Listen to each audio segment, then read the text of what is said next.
전설야당, 음덕을 베푼 부부. 조선 초 서울 남산 아래에 사는 김보는 글을 잘 짓고 인품이 고상하기로 이름났으며 부인 역시 마음이 어질고 행실이 정숙했습니다. 김보는 언제나 책상에 앉아 책을 대할 뿐 생업에는 소홀했습니다. 돈이 떨어지면 선대로부터 물려받은 토지와 집안에 보관된 물건, 노비들을 차례로 팔았고 그마저 바닥나자 부인이 바느질을 업으로 삼아 인의를 이었습니다.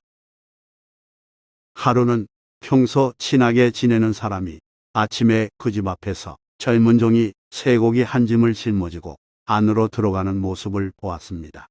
손님은 따라 들어가면서 오랜만에 쇠고기를 먹을 수 있으려니 기대했습니다. 주인과 인사를 마치자 밥상이 나왔는데 고기는 한 점 없고 다만 채소 접시만 있었습니다. 손님은 섭섭한 마음으로 물었습니다. 자네 집에 무슨 일 있는가? 분명히 조금 전에 쇠고기 사오는 걸 봤는데 어찌 밥상에 한 점도 보이지 않는가? 그랬는가? 나는 모르는 일일세 그려. 김보는 눈을 동그랗게 뜨고 답하고는 계집종을 불러 확인했습니다. 계집종은 대답하길 주인어른 생신이라 만인분부에 따라 쇠고기를 사서 부뚜막에 올려놓았는데 궤변이 벌어져서 그렇다고 했습니다. 궤변이라니? 도대체 무슨 일이더냐? 주인 김본이 궁금해하자 계집종이 설명한 상황은 다음과 같았습니다.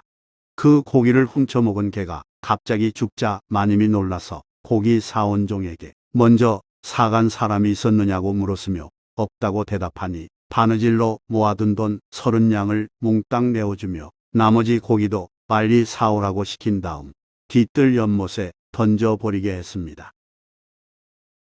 푸죽간 주인에게 따지면 돈을 돌려주겠지만 백정이 나머지 고기를 버릴 리 없으니 다른 사람을 구하기 위해 그렇게 조치한 것이었습니다. 그러면서 계집종은 그런 연유로 생일 아침상에 쇠고기를 올리지 못했노라 말했습니다. 김보는 그 말을 듣고 즉시 일어나 안방으로 가서 아내에게 머리 숙여 예를 나타낸 후 이렇게 말했습니다.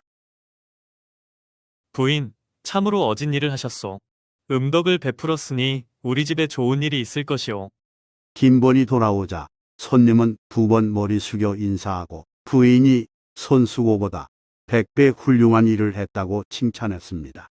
중국 초나라 사람 손수고는 누구든 보면 죽는다는 속설이 있는 머리 둘 달린 뱀을 봤을 때 다른 사람이 죽게 될 것을 염려해 그 뱀을 죽여 묻은 바 있습니다. 이런 음덕은 옛날에도 없었네. 손수고는 뱀을 죽이고 복을 받았지만 부인이 한 일은 귀중한 돈을 써야만 할 수 있으니 더욱 어렵지. 참으로 대단하고 자네 부부는 손수고보다 많은 복을 받을 걸세. 손님은 그렇게 말하고 나갔으나 그 뒤 김본의 집은 오히려 가난해졌습니다. 김본이 돈 벌 일은 하지 않고 오로지 책 읽기에만 몰두했기 때문입니다. 그러다 흉년이 들어 식량이 떨어질 지경에 이르렀고 급기야 비극이 벌어졌습니다. 어느 날 김본의 맏아들이 굶주림에 시달리다 죽은 것입니다. 부인이 눈물을 뚝뚝 흘리자 김본은 무뚝뚝한 표정으로 이렇게 말했습니다. 아이가 죽었다면 여물하고 묻을 수밖에 없지. 김본은 오래된 두루마기로 아이를 덮어주고 밤에 늙은 하인과 함께 뒷산에 묻었습니다. 그러고는 날이 밝자 아무 일 없었던 듯 다시 책상에 앉았습니다. 이에 부인은 어렵게 입을 열었습니다. 자식이 죽었는데 독서가 웬 말입니까? 세 아이 중 큰아이는 이미 죽었고 나머지 아이들도 장차 뒤따라 죽을 판입니다. 책을 보고 마음을 닦는 일이 좋기는 하지만 이러다가는 우리 모두 죽을 것이니 공부를 잠시 멈추고 살 길을 찾아야 하지 않겠습니까? 계책이 없는데 혹시 무슨 방도가 있어? 김본이 절박한 현실을 인정하며 방책을 묻자 부인은 높은 벼슬하는 친구를 찾아가 도움을 청해 보라고 권했습니다. 김본은 고개를 저으며 말했습니다. 내가 만약 아쉬운 소리를 하면 그들은 나를 참된 벗으로 여기지 않을 것이오. 그렇더라도 평안감사로 계신 분과는 매우 절친한 사이이니 평양으로 한번 가보시지요. 아내가 간곡히 말하자 김보는 마지못해 말했습니다. 그 역시 난처한 일이지만 지금 사정이 몹시 어려우니 한번 가보리다. 김보는 늙은 하인을 시켜 평소 알고 지내는 상인에게 노잣돈을 빌려달라는 편지를 보냈습니다. 장부 정리하던 상인이 그 내용을 읽자 옆에서 내기 바둑을 두던 손님이 인품 훌륭한 김공께서 급하신 모양이라며 자기 돈을 내주려 했습니다. 앞서 있었던 상한 쇠고기 일을 비롯해 김씨 부부에 대한 좋은 소문이 반영된 까닭입니다. 이에 상인은 김공께서 자신에게 빌려달라 부탁했다면서 40개미 돈을 내주었습니다. 김보는 10개미를 부인에게 생활비로 주고 30개미로 마부와 말을 빌려 평양으로 갔습니다. 평안감사인 친구는 감령 문밖까지 나와 기다리고 있다가 와락 껴안으며 환영했습니다. 자네처럼 절개 있는 멋이 나를 찾아오다니 영광일세. 평안감사는 김본에게 굳이 왕림한 이유가 있을 터이니 무엇이든 편히 말해보라고 했습니다. 김본이 솔직히 사정을 말하자 평안감사는 그런 일이라면 염려하지 말라면서 조촐한 잔치를 마련해 정성껏 대접한 후 작별할 때 노자 50괴미를 주고 따로 7,000관짜리 오음을 주며 말했습니다. 한양상인 정찬수를 찾아가면 돈을 줄 걸세. 그걸로 생계를 도모하시게. 관은 엽전 10량을 묻고 세는 단위이니 무려 7만 량을 내준 것입니다. 아무리 가까운 사이라도 그런 큰 돈은 쉽지 않은 일이므로 김보는 여러 차례에 걸쳐 친구에게 고맙다고 인사하고 길을 떠났습니다. 김보는 돌아오는 길에 임진강 언덕에 이르러 두 사람이 실랑이 하는 모습을 봤습니다. 한 남자가 물에 빠지려 하고 한 여자가 통곡하며 말렸습니다. 뛰어들면 말리고 말리면 또 뛰어들기를 몇 차례 반복하다가 벼랑간 두 사람이 얼싸안고 함께 물속으로 들어갔습니다. 김보는 급히 달려가서 두 사람을 끌어내고 물었습니다. 무슨 어려운 일이 있기에 이렇게 죽으려 하오. 이에 죽으려 했던 남자가 한숨을 크게 내뱉고 사정을 말했습니다. 소금무역하던 동생이 개성 상납전 7천관을 빌렸다가 탕진하고 스스로 목숨을 끊었으며 그 빚이 고스란히 자신에게로 넘어왔는데 갚을 수 없으므로 내일 관아에서 형벌을 받아 죽느니 오늘 미리 죽으려는 것이라고 설명했습니다. 아내는 그걸 말리다가 차라리 함께 죽자고 했던 것이라면서 남자는 눈물을 뚝뚝 흘렸습니다. 사연을 들은 김보는 자기보다 이 부부에게 돈이 더 절실하다고 느껴 평안감사로부터 받은 오음을 꺼내어 주었습니다. 이걸 가지고 한양으로 가서 정찬수라는 상인에게 보이면 돈을 내줄 것이니 그것으로 아우의 빚을 갚으시오. 김보는 두 사람의 답례 인사를 뒤로한 채 유유히 다시 길을 떠나 자기 집에 도착했습니다. 부인은 남편을 맞이하여 맛있는 음식으로 위로하면서 평안감사의 대접은 어땠는지, 노자는 얼마나 받았는지 물었습니다. 김보는 감사 친구의 환대와 7천관짜리 오음, 그리고 여행길에 본 길가 풍경을 상세히 말했으며 임진강에서 빠져 죽으려 한 사람들을 봤다는 이야기도 해줬습니다.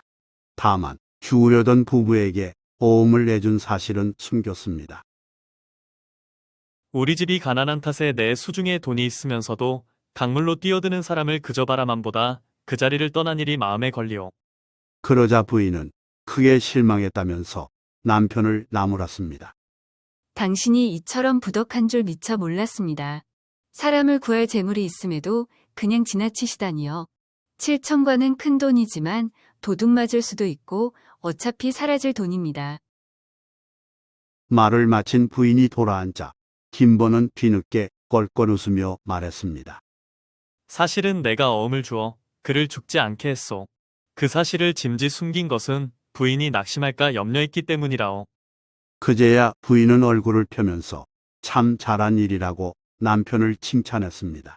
김보는 50개미 중 남은 돈으로 상인에게 빚을 갚았지만 또다시 살아갈 방법이 마땅치 않게 됐습니다. 몇 달 지난 어느 날 한 포졸이 돈을 짊어지고 와서 뜰에 풀었습니다. 김번이 무슨 물건이냐고 묻자 포졸은 평양 지장전이라고 답했습니다. 지장전은 새로 부임하는 수령을 맞을 때 주는 돈을 이르는 말인데 포졸은 이어 어르신이 평양으로 가실 돈이라고 추가 설명하면서 평양서윤 임명장을 바쳤습니다. 서윤은 한양과 평양에 둔 종사품 벼슬입니다. 김번은 뜻밖의 벼슬에 어리둥절한 표정을 지었는데 여기에는 다음과 같은 사정이 있었습니다. 임진강에서 물에 빠지려 했던 사람이 7천관짜리 어음을 들고 돈으로 바꾸려 한양 상인을 찾아가자 이를 이상하게 여긴 상인이 평양 가명으로 급히 연락해 확인해 보았습니다. 그로 인해 김번이 어렵게 얻은 거에게 어음으로 다른 생명을 구한 사연이 알려졌습니다. 이게 도대체 무슨 일인가? 예기치 못한 일을 접하고 평안감사는 이렇게 생각했습니다. 김번의 처지가 너무 딱해서 7천관이라는 적지 않은 돈을 줬건만 그것은 자신의 생계 미천으로 삼지 않고 전혀 남모르는 사람의 목숨을 구했으니 그 덕이 참으로 조정에 청구할 만하도다. 하여 평안감사는 벼슬을 결정하는 2조의 소차를 올렸습니다. 김번은 몸과 마음을 닦아 품행이 깨끗하며 많은 책을 읽어 학덕을 길렀습니다. 더욱이 착한 일을 행하고 남에게 은혜를 베풀기로는 따라갈 사람이 없습니다. 이런 사람이 곤궁하여 굶어 죽는다면 태평성대에 큰 흠이 될 것입니다. 추천글을 읽은 관리는 감동하여 임금에게 그대로 아뢰었고 그 결과 임금은 김번에게 평양서윤 벼슬을 내렸습니다. 이 일이 알려지자 세상 사람들은 김번 부부의 선행을 입이 닿도록 칭찬했습니다. 또한 음덕, 즉 남에게 알려지지 않게 실천한 덕행 덕분에 김번이 높은 벼슬을 하게 됐다고 말했습니다. 한편 김번은 평양서윤이었던 1523년 관서지방에 전염병이 만연하자 농업에 힘쓰고 식량 창고를 넉넉히 했으며 잡다한 세금을 없애주어 백성의 삶을 편안하게 했습니다. 좋아요 및 구독은 만물유래 전설야담 영상 제작에 큰 힘이 됩니다. 고맙습니다.